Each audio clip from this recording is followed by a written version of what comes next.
Hey, what's up, everyone? Today we've got some intriguing whispers straight from NBA circles about Jonathan Kuminga's future in Golden State. An insider with deep league connections has shed new light on the most realistic sign-and-trade scenario we're likely to see this summer. And if it comes together, it could instantly reshape the Warriors' championship aspirations. Stick around as I break down the source of these reports, the mechanics behind a potential deal, and what it might mean for both Kuminga and the Warriors' title hunt next season. It all started when Kevin Pelton, writing for ESPN, rounded up chatter from scouts and executives about free agency possibilities. One scout, speaking on the record, emphasized that the best outcome for Kuminga would be a sign-and trade this summer. They argued that, after the friction that's developed between Kuminga and the organization, fueled in part by the fallout from last season's coaching controversies, the young forward is unlikely to want to stay in the Bay. According to this scout, the ideal scenario would see him landing in a new environment where he can flourish as a featured option, rather than being squeezed into a role that doesn't fully tap his talents. From there, Pelton floated one possible landing spot: Chicago. The Bulls were Warriors' targets at the deadline, and there's renewed speculation that a package swapping Kuminga for Chicago's stretch big man could get done. That name you've heard tossed around is Nikola Vucevic, a proven double-digit scorer and rebounder who can stretch defenses from the high post. Vucevic averaged 18 points, grabbed 10 boards, and dished out 3.5 assists per game last season, shooting 40% from three on roughly 4 attempts per outing. His skill set appears tailor-made for Golden State's motion-heavy offense, where spacing and consistent shooting open driving lanes for Steph Curry and Klay Thompson. The Bulls nearly executed a sign-and-trade for Vucevic at the deadline, too, nearly sending Zach LaVine west in exchange for the veteran center. That deal fell apart when pick inclusion became a sticking point. Chicago wanted a first-rounder, and the Warriors weren't willing to part with their draft capital. Now, with summer negotiations on the horizon, league sources say both sides may be more flexible. Chicago could be willing to move Vucevic in a one-for-one swap that includes Kuminga's restricted free agent rights, provided the salary figures align under NBA trade rules. And even with the quirks of early bird sign-and-trade regulations, where a player like Kuminga, earning a significant raise, only counts at half his outgoing salary for matching purposes, it appears the numbers can work. If Kuminga lands a deal starting in the high 20s million, the outgoing figure for trade matching sits around $14 million, which lines up surprisingly well with Vucevic's $21 million cap hit. Of course, it wouldn't be as simple as checking boxes in the trade machine. The Warriors would trigger the first April hard cap if they take back more salary than they send out, potentially hampering their ability to add complementary pieces. But insiders suggest that, with some creativity, perhaps packaging in a bench role player or a future second-rounder, the Warriors could make it happen without jeopardizing their financial flexibility too severely. And when you consider what Vucevic brings, a true big man who can knock down threes, crash the glass, and hold his own defensively in help situations, the upside seems significant.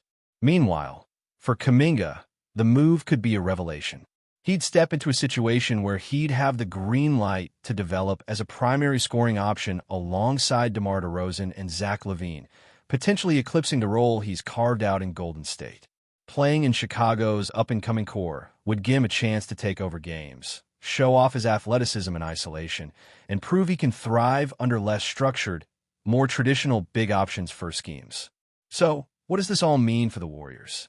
On one hand, you'd be giving up on a 22-year-old with immense physical gifts and untapped upside. On the other, you'd be adding a veteran center whose shooting and size could fill a glaring need in a title hunt. The idea of Vucevic popping threes from the elbows while Draymond Green orchestrates the offense, with Curry and Thompson slicing into the paint, paints a compelling picture for anyone still chasing banners in San Francisco. But for the die-hard Kuminga believers, trading away the potential of a homegrown star feels like admitting defeat on part of the team's rebuilding process. In the next segment, we'll dive deeper into Vucevic's fit within Steve Kerr's system, examine other trade targets the Warriors might explore, and unpack the cap sheet gymnastics that could make or break this deal. But for now, let me know what you think. Is swapping Kuminga for Vucevic the missing piece Golden State needs? Or would this trade set back the development of one of the league's most promising young talents? Drop your thoughts in the comments below, and don't forget to subscribe so you don't miss tomorrow's breakdown. Now that we have laid out the broad strokes of a potential swap between Kuminga and Vucevic, let us unpack exactly how Vucevic would operate within Steve Kerr's motion-heavy offense. Picture the Warriors' floor, spacing transformed by a big man who can move like a wing, step out to the elbow, and calmly knock down a three when the defense collapses on Curry's drive. With Vucevic stationed in the high post, the Warriors would gain an additional ball handler on swing passes, relieving pressure on Draymond Green to initiate every action. Green could slip screens and dive into the paint more freely, knowing Vucevic's shooting gravity would still force defenders to guard him at the perimeter. This inversion of roles, where the center functions as a de facto stretch four, would revive elements of Golden State's title runs, but with an even more pronounced emphasis on versatility. Defensively, Vucevic offers a blend of strengths and limitations. He is not the shot-blocking pillar many Bay Area fans have long clamored for, but he excels at boxing out, securing defensive rebounds, and contesting mid-range post shots. In a Kerr scheme that relies heavily on quick rotations rather than single coverage, Vucevic's ability to shift laterally and disrupt cut paths could prove more valuable than raw rim protection. His instincts in help-side defense, where he can hedge and retreat to deter drives, would mesh with Draymond's role as primary rim deterrent. And on the offensive glass, Vucevic's tenacity in crashing the boards would generate second-chance points, an underrated avenue for Golden State in previous seasons. Cap sheet considerations will be the true make or break for any sign-in trade involving an early bird player like Kuminga. Under the collective bargaining agreement, if Kuminga inks an offer sheet starting at $25 million per annum, his outgoing salary to the Bulls would register around $12,500,000 for matching purposes. Meanwhile, the Warriors would absorb Vucevic's full $21 million salary. Ordinarily, taking back more salary than one sends out triggers the first apron hard cap, effectively preventing Golden State from adding any further over-apron exceptions until the next league year. However, league insiders suggest that by tacking on a modest contract, perhaps a veteran minimum guard or an expiring one-year deal, the total outgoing could edge closer to Vucevic's salary, thus avoiding the hard cap. Alternatively, the Warriors may be willing to accept the hard cap for a single season, betting that adding Vucevic alongside the Splash Brothers outweighs a failure to add marginal bench pieces before training camp. Of course, signing Vucevic is not the only path forward. Other names have surfaced in front office whispers. Underrated stretch bigs available via unrestricted free agency, mid-level wing creators who could plug into the four spot, and even ambitious trade targets such as franchise point guards whose contracts align more cleanly. Jaylen Brown's two-way ability in Boston, or Pascal Siakam's playmaking from Toronto, have been cited as moonshot options, though salary hurdles and valuation mismatches render those conversations more speculative. In contrast, Vucevic represents a mid-tier veteran option, proven, available, and strategically synergistic. Yet for every advocate who believes adding an established sharpshooter in the front court propels Golden State toward another banner, there's a counterpoint lamenting the lost potential of Kuminga's upside. Speaking of Kuminga, imagine the narrative arc for him in Chicago. On a Bulls roster led by DeMar DeRozan's mid-range mastery, Kuminga could slot in as a secondary playmaker, attacking downhill off pick-and-rolls and exploiting mismatches against slower bigs. Coupled with Zach LaVine's athletic finishing, that backcourt-frontcourt blend could vault Chicago back into playoff relevance.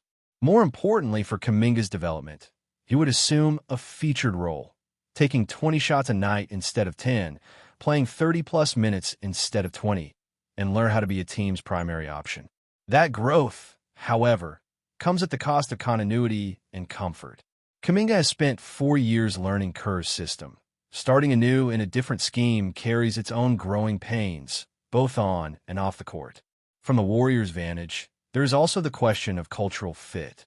Vucevic is known as a vocal leader in the locker room, a mentor to younger players who leads by quiet example. Golden State values humility and selflessness, traits Draymond Green elevated in past title teams. Vucevic's reputation as a hardworking pro who arrived early, stayed late, and invested in community initiatives resonates with the organizational ethos. By contrast, moving on from Kuminga, who at times has drawn criticism for effort and consistency, signals that Golden State is prioritizing proven professionalism over unbridled potential. That philosophical pivot underscores the front office's urgency. Championships do not wait for rookies to mature on someone else's timeline. League-wide, other general managers are watching closely. If the Warriors can navigate the salary math and pull off a Signan trade for Vucevic without sacrificing future flexibility, it sets a blueprint for how a cap-strapped contender can leverage early bird free agents. Conversely, if the deal falls apart, Golden State may revert to internal development, banking on Kuminga's next contract year to produce the breakout that coaches and scouts have long predicted. In that scenario, the Warriors would retain a core of Curry, Thompson, Green, and Kuminga, doubling down on cohesion rather than assembly line roster tweaks. As we move into summer negotiations, there will be whispers about draft pick sweeteners, three-team trades to absorb and shed salary, and buyout candidates circling the market. Each reported nugget, whether it involves Vucevic, a veteran guard, or a high-upside wing, will be parsed for hints at Golden State's true intentions. But beneath the surface chatter lies a central question. Does the immediate upgrade of adding a stretch big outweigh the long-term gamble of letting a young star blossom? The answer will shape not only the Warriors' roster construction, but the entire landscape of the Western Conference. Before we continue, make sure to leave a like and subscribe to the channel so you won't miss any exclusive Dubs updates. Let's keep going. Whispers are swirling around the NBA as KNOX II reportedly lands a 10-day contract with the Golden State Warriors, sparking intrigue about what this move could mean for the team's wing rotation. Sources suggest that the Warriors, in search of additional depth on the wings, have decided to give Knox a brief opportunity to showcase his skills and potentially carve out a longer stay in the Bay Area. KNOX II, once a highly touted prospect, has struggled to find a consistent role since entering the league. However, this short-term deal with the Warriors might just be the perfect chance for him to revive his career. The Warriors, known for their dynamic and fast-paced style of play, could provide Knox with an ideal environment to demonstrate his athleticism and scoring ability. Fans and analysts alike are buzzing about whether this signing will pay immediate dividends or if it's simply a low-risk gamble by Golden State to address recent wing injuries or performance gaps. While nothing is confirmed, insiders hint that the Warriors have been quietly evaluating Knox's potential fit within their system, especially as they look to bolster their lineup for the grueling stretch of the season ahead. This 10-day contract serves as a trial period, allowing the coaching staff to assess how Knox meshes with star players and whether his presence can provide that needed spark from the perimeter.